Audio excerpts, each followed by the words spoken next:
Red carpet పరిస్తే Revanth Reddy gun culture తీసుకొచ్చారని విమర్శలు గుప్పించారు బీఆర్ఎస్ నేత మాజీ మంత్రి హరీష్ రావు. వ్యాపారవేత్తలను తుపాకులతో బెదిరిస్తున్నారని, అందుకే రాష్ట్రంలో పెట్టుబడులు తగ్గిపోయాయని తప్పుపట్టారు. మంత్రుల మధ్య పంచాయతీలు నడుస్తున్నాయని, అరడజను వర్గాలుగా కేబినెట్ విడిపోయిందని విమర్శించారు హరీష్ రావు. దండుపాళ్యం ముఠా కంటే అధ్వానంగా కేబినెట్ మారిపోయిందని దుయ్యబట్టారు. ఈరోజు ఒకటి కాదు రెండు కాదు అరడజన్ వర్గాలుగా విడిపోయినటువంటి పరిస్థితి. గ్రూపులుగా విడిపోయింది కేబినెట్ మీటింగ్. ఇలా పాలన గాలికి వదిలేసినారు. కేబినెట్ మీటింగ్ అంటే మంత్రుల పంచాయతీలు తెంపుకోవడానికే కేబినెట్ మీటింగ్ అయిపోయింది.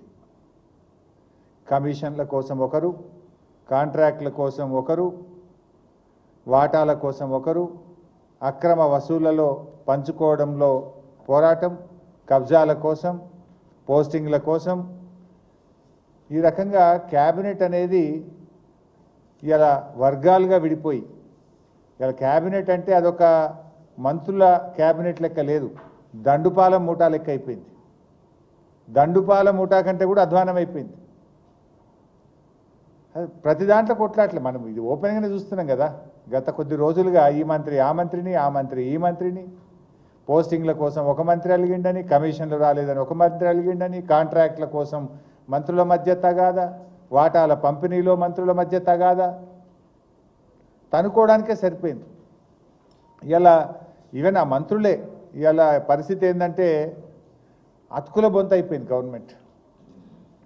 అతుకుల బొంతగా ఉన్న ఈ ప్రభుత్వంలో ఎప్పుడు ఏం జరుగుతుందో అన్నట్టు స్వయంగా మంత్రులే మాట్లాడుకుంటున్నారు, కాంగ్రెస్ శాసనసభ్యులే మాట్లాడుకుంటున్నారు.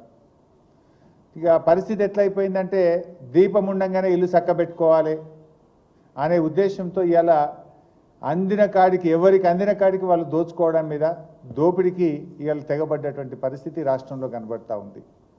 బిల్లుల చెల్లింపుల్లో కమిషన్ల కోసం మంత్రుల మధ్య వాటాల తగాదాలు జరుగుతూ ఉన్నాయి. కాంట్రాక్టుల కోసం డిపార్ట్మెంట్లే మారుస్తూ, నిన్నటిదాకా ఎండోమెంట్ డిపార్ట్మెంట్ టెండర్లు పిలిస్తే రద్దు చేసి R&Bకి ఇస్తూ, డిపార్ట్మెంట్లు రద్దు చేస్తూ కాంట్రాక్టుల కోసం, వాటాల కోసం తగాదాలు జరుగుతున్నాయి. ఇలా అందరినీ బెదిరింపులే. పారిశ్రామికవేత్తల్ని బెదిరిస్తున్నారు, రియల్ ఎస్టేట్ వ్యాపారులను బెదిరిస్తున్నారు, సినిమా ఇండస్ట్రీని బెదిరిస్తున్నారు, కాంట్రాక్టర్లను బెదిరిస్తున్నారు, భయభ్రాంతులకు గురి చేస్తున్నారు. ఇలా రాష్ట్రం పరిస్థితి కూడా ఏమైపోయిందంటే మీ యొక్క తప్పిదాల వల్ల, ఇది మాది కాదు, ఇది గవర్నమెంట్స్ అయితే గత 8 సంవత్సరాల్లో టీఎస్ ఐపాస్ వచ్చిన తర్వాత గత 8 సంవత్సరాల్లో అతి తక్కువ ఇండస్ట్రీసు, అతి తక్కువ ఇన్వెస్ట్మెంటు రేవంత్ రెడ్డి కాలంలో వచ్చింది.